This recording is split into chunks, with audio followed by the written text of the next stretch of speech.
വണ്ടിപ്പെരിയാറിൽ കാട്ടാനയുടെ ആക്രമണത്തിൽ ഒരാൾക്ക് ഗുരുതര പരിക്ക്. മൗണ്ട് എസ്റ്റേറ്റിലെ തൊഴിലാളിയായ 60 വയസ്സുകാരൻ അന്തോണിയെയാണ് കാട്ടാന തുമ്പിക്കൈ കൊണ്ട് അടിച്ചു തെറിപ്പിച്ചത്. അന്തോണിയെ കോട്ടയം മെഡിക്കൽ കോളേജിൽ പ്രവേശിപ്പിച്ചു. റെയിൻബോ ന്യൂസ് വാർത്തകൾ നിങ്ങൾക്കായി അവതരിപ്പിക്കുന്നത് പവിത്ര ഗോൾഡ്, എന്നും സ്വന്തം. ഒരെണ്ണം കൂടി വാങ്ങായിരുന്നു.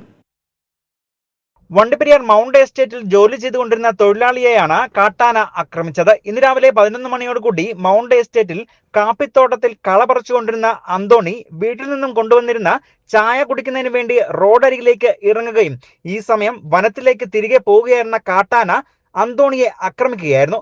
ആക്രമണത്തിൽ തലയ്ക്കും കൈക്കും കാലിനും ഗുരുതര പരിക്കാണ് അന്തോണിക്ക് ഏറ്റത്. കനത്ത മൂടൽ മഞ്ഞ് കാരണം ഇതുവഴി കാട്ടാന എത്തിയത് അന്തോണി കണ്ടിരുന്നില്ല. തുടർന്ന് കൂടെയുള്ള തൊഴിലാളികൾ അന്തോണിയെ വണ്ടിപ്പെരിയാർ പ്രാഥമിക ആശുപത്രിയിൽ എത്തിച്ച് ചികിത്സ നൽകിയ ശേഷം വിദഗ്ധ ചികിത്സയ്ക്ക് വേണ്ടി കോട്ടയം മെഡിക്കൽ കോളേജ് ആശുപത്രിയിലേക്ക് മാറ്റുകയും ചെയ്തു.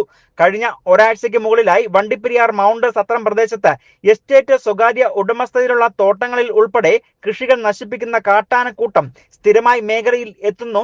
ഇത് സംബന്ധിച്ച് ഫോറസ്റ്റ് ഡിപ്പാർട്ട്മെന്റിൽ അറിയിച്ചിട്ടും യാതൊരു നടപടിയും ഉണ്ടായിട്ടില്ല.